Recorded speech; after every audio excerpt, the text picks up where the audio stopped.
E ó, substituição já aqui no campinho do GE, do Flamengo. A gente fala agora do Vasco com a Lívia Laranjeira. Ô, minha amiga, a temporada do Vasco começa já na semana que vem contra o Maricá pelo Cariocão. E tem reforço chegando na área? Boa tarde.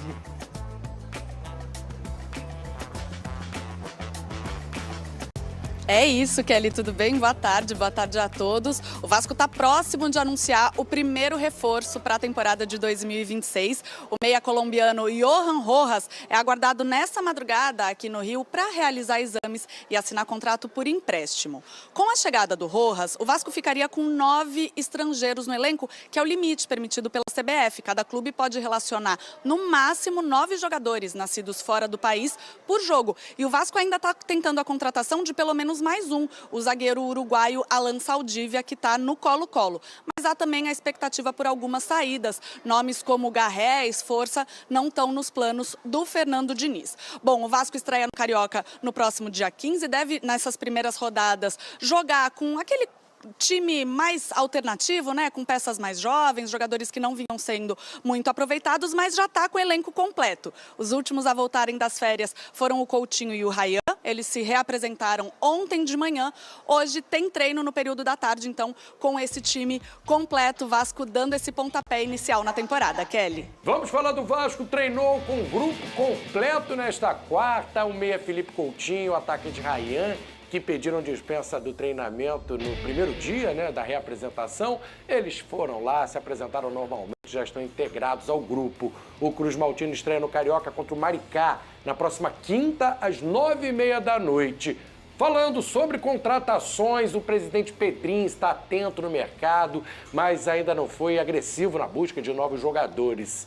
E vocês acham que o Vasco tem um bom time, o elenco está fechado, precisa de reforços pontuais? O que pode pintar aí no Vasco?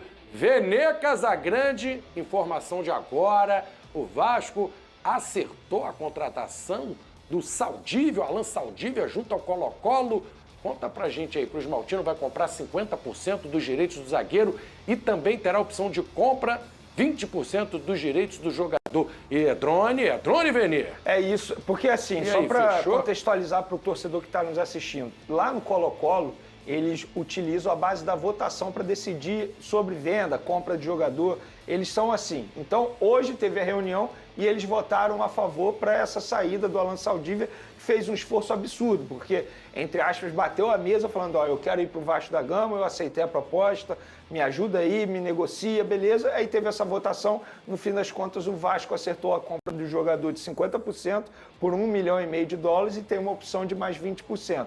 Então o jogador, ele está a caminho do Vasco da Gama. Bom negócio, né? Bom negócio, no fim das contas um bom negócio, entra muito naquele assunto que a gente debateu aqui durante a semana sobre a convicção. Fernando Diniz entende que é um zagueiro que pode agregar, a diretoria entende que é um zagueiro que pode agregar. Achei legal a convicção da diretoria. Se vai dar certo ou não, aí depende de muitos fatores. Agora, eu estou vendo muito torcedor vascaíno reclamando nas redes sociais sobre a postura, digamos, do Vasco da Gama, assim, ainda tímida no mercado. Pouco agressiva. Pouco agressiva, mas eu acho que o torcedor ele precisa alinhar expectativas. Estamos falando de um Vasco da Gama que não goza de muito dinheiro em caixa para poder fazer contratações. Ainda mais contratações de impacto, aquelas de parar aeroporto. Então o torcedor ele precisa definir, ou o clube ele entra no caminho para se ajustar financeiramente falando, ou o clube vai continuar naquele caminho de fazer loucuras financeiras e continuar devendo aquilo que não consegue pagar. O que o torcedor prefere? Depende. E aí cada um tem a sua escolha. Eu, particularmente, como torcedor e até mesmo como jornalista, comemoro a postura time do Vasco da Gama porque está tendo responsabilidade financeira. E outra, o time titular do Vasco, a gente já debateu isso aqui, é um bom time titular. Eu acho que o Vasco da Gama precisa fazer reforços para dar mais oportunidades ao técnico Fernando Diniz e ter mais opções do banco de reservas, que foi algo que, querendo ou não, atrapalhou a vida do Fernando Diniz em 2025 e mesmo assim chegou a uma final de Copa do Brasil e por pouco não foi campeão. Então, no fim das contas, eu acho que o Vasco está tendo a postura correta, está mostrando convicção nas suas análises de mercado e buscando os reforços que acho que podem agregar na temporada 2026. Tem mais informação no mercado da bola. Drone do Vene Casagrande, mais um. Besiktas da Turquia está interessado no lateral esquerdo do Piton, Lucas Piton. A expectativa do staff do atleta é de que uma proposta chegue ao Vasco ainda essa semana. O Piton tem 25 anos, Achei até que tivesse mais. 25 anos só. O Piton se recupera de uma lesão no ligamento colateral medial do joelho. Chocou toda a comissão do Vasco com sua rápida recuperação. Vene, mais informações sobre essa sondagem? Será que estava nos planos do Vasco? Perdeu o Piton, pode ser um bom negócio e fica sem lateral esquerdo? Se eu não me engano, eu até comentei rapidamente aqui sobre a postura do Besiktas, ter ligado para o Souza, lembra do Souza? Souza. Ex-volante do Vasco da Gama, cria inclusive do Vasco, jogou com o Lucas Piton no Vasco da Gama, e o Souza ele tem uma ótima relação no Besiktas, que foi um clube que ele defendeu por muitos anos na carreira dele. E aí o que aconteceu? Os dirigentes ligaram para o Souza para buscar informações sobre o Lucas Piton, porque de fato eles têm interesse no Piton. Só que até o momento, até o início do programa, não tinha nenhuma proposta oficial. Tem o interesse do Besiktas, mas a gente sabe que clube turco é extremamente complicado. Tem que esperar, porque, enfim, o fato deles terem demonstrado interesse não quer dizer que eles vão tentar a contratação. Mas o Souza garantiu que falou muito bem do Lucas Piton, deu boas referências aos turcos, agora é esperar. O empresário também garante que não teve nenhuma proposta e a diretoria do Vasco também garante que não teve nenhuma proposta, porém está ciente do interesse do Besiktas sim em Lucas Piton. E aí a gente pode debater, o Tartar pode dar a opinião dele, se seria uma boa ele ir para a Turquia agora, se seria uma boa para o Vasco da Gama. Eu particularmente acho que se a proposta for muito boa financeira, eu acho que tem que vender. Porque o Lucas Piton, querendo ou não, caiu um pouco de produção e a roda precisa girar, a economia precisa girar. Para o Vasco da Gama reforçar o elenco, precisa ter dinheiro em caixa. Como é que você faz dinheiro em caixa? Uma receita é venda. E o Lucas Piton é um jogador que está valorizado, pelo menos. Será que é uma boa para o Vasco, o Tartar? É difícil achar. Tudo bem, na reta final ele caiu um pouco, mas o cara tem um salto positivo aí nesse tempo de Vasco. E para você correr atrás, sem muita grana no mercado, para uma reposição do Piton, lateral esquerdo, qual é o risco aí do PH sair também? Tem dois bons jogadores na direita, PH e o Pumita, que quebram um galho na esquerda também, mas para substituir o Piton no elenco, tanto que ele improvisava o Pumita. Como é que você vê isso e as carências desse elenco do Vasco? Você considera também que o Vasco tem um bom time, precisa ir forte no mercado, com o que tem já está ali na conta do chá, de repente para chegar numa Sul-Americana, quase beliscou a Copa do Brasil, né? O Vasco tem um time, podemos dizer, mediano, vamos dizer assim. Então, o Vasco tem um bom time, um time mediano, tem um time titular, né? Assim, aceitável, né? Tanto que teve algumas dificuldades e tudo, mas chegou ainda numa final de Copa do Brasil. E os pontos fortes realmente são esses laterais, né? Tanto o PH de um lado quanto o Piton do outro lado. O Piton é um ponto forte dentro desse elenco.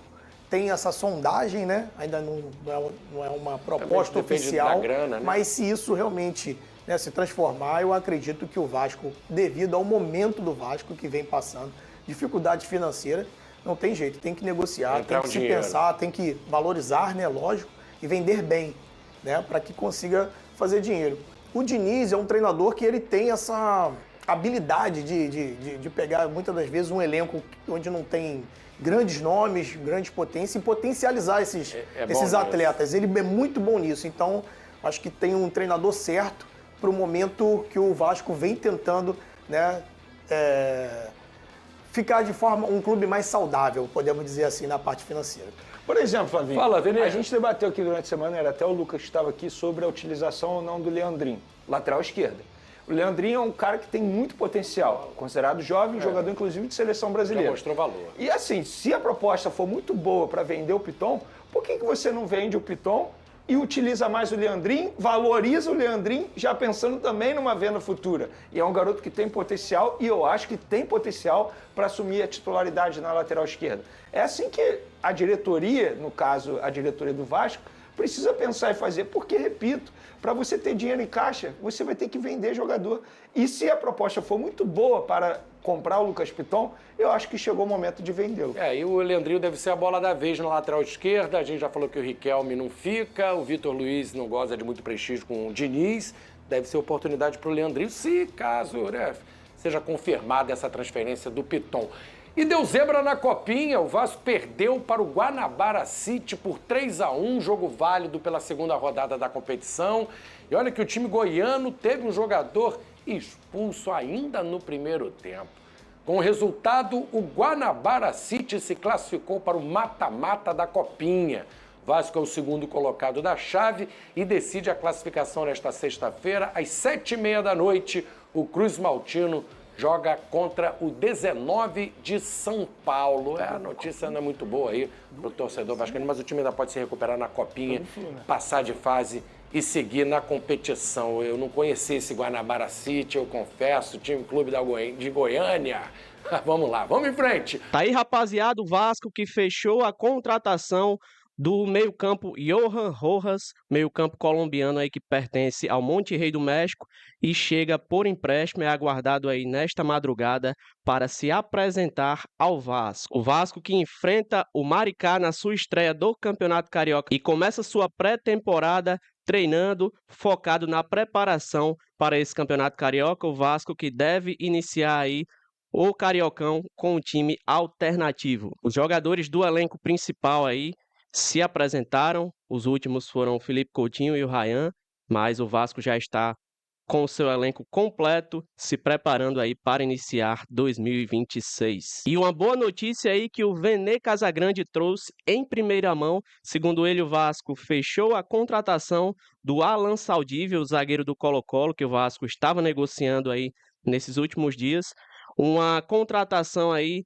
com compra de 50% dos direitos do zagueiro. Segundo o Vene, o Vasco acertou essa compra aí de 50% dos direitos do Alan Saldívia e também terá uma opção de compra de 20% dos direitos. Então, um jogador aí que agrada muito o técnico Fernando Diniz, foi um pedido do Diniz por ser um zagueiro aí que tem uma boa saída de bola, que tem um bom passe, ele sabe jogar de forma que quebre linhas do adversário, então um estilo de jogo aí muito compatível com aquele que o Diniz costuma jogar. Vasco que vem se reforçando aí na composição do seu elenco, jogadores que chegam para disputar vaga no time titular do Vasco, o Alan Saldívia e o Johan Rojas.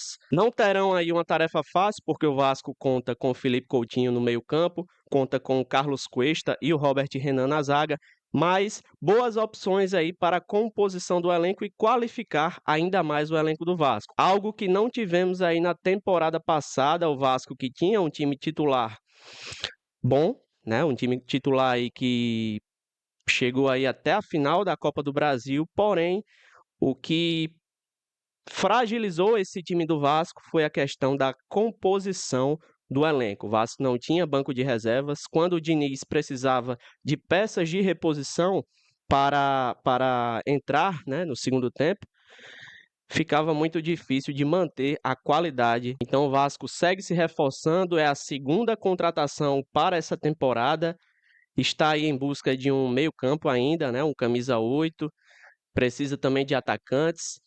Tivemos aí as notícias de que o Brenner, ex-São Paulo e hoje está no Cincinnati dos Estados Unidos, estaria também no radar do Vasco. O técnico Fernando Diniz entrou em contato com ele, conversou com o Brenner e aparentemente o jogador gostou do projeto do Vasco. Se pintar em São Januário, será uma baita de uma contratação, um jogador aí de ataque que vai elevar ainda mais o nível do ataque do Vasco. Um ataque aí que já conta com o Ryan, com o Andrés Gomes, com o Nuno Moreira. Então, se o Brenner chegar, de fato, o Vasco chega aí com um ataque muito forte, um ataque de respeito. Então, chega o Saldívia aí para reforçar a defesa. Agora nós temos aí 3 zagueiros de qualidade, né? E, em contrapartida, vimos aí que o Lucas Piton recebeu sondagens do futebol turco, do Beşiktaş. E como falou o Vene, eu vou aí junto com o pensamento dele. Se for uma proposta muito boa financeiramente para o Vasco deve negociar aí o Piton, jogador de qualidade.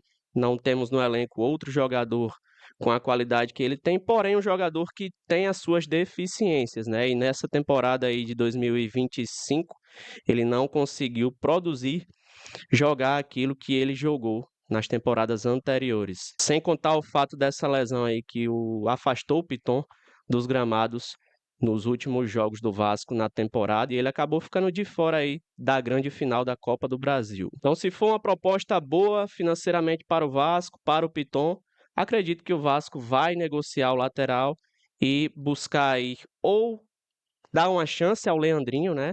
Leandrinho que teve poucas chances aí nesse ano que passou, mas que tem um potencial se o Diniz resolver acreditar e investir no Leandrinho, ou o Vasco irá aí em busca de um outro lateral no mercado para poder repor a saída do Piton. Acredito que caso ele saia, o Leandrinho aí terá uma nova oportunidade de entrar nesse time do Vasco e mostrar se ele tem capacidade aí de permanecer jogando na lateral do Vasco. A lateral esquerda, que é um setor de muita dificuldade atualmente no nosso futebol, temos poucos laterais aí com o nível do Piton, tem o Reinaldo do Mirassol, mas a gente conta nos dedos aí os laterais esquerdos que se destacam no futebol brasileiro. Tem o René, né, do Fluminense também, um bom lateral, mas sendo uma proposta aí com um valor bom para ambos os lados, o Vasco deve negociar aí o Lucas Piton. Então é isso, rapaziada. A janela de negociações acabou de abrir. Temos aí até fevereiro, março, para trazer reforços para o time do Vasco. O Admar Lopes, junto com o Pedrinho e com o Diniz, estão aí na busca de novos reforços para o Vasco. Acredito que vai chegar mais gente qualificada aí para reforçar o nosso time. E a tendência é que a gente tenha aí um 2026 mais tranquilo que 2025. Um 2025 que o Vasco não foi bem no Campeonato Brasileiro, teve uma boa fase, porém no final da temporada acabou caindo, jogando muito mal. Porém, se manteve aí na primeira divisão e conquistou uma vaga para a Copa Sul-Americana. Então é isso, família. Vasco se reforçando, estreia no Cariocão no dia 15 e a gente aqui estamos sempre atentos às últimas notícias do Gigante. Se você gostou do vídeo, deixe o seu like, se inscreve aqui no nosso canal e ativa o sininho para não perder nada sobre o Vascão, família. Tamo junto, vou ficando por aqui. Um abraço, saudações Cruz Maltinas.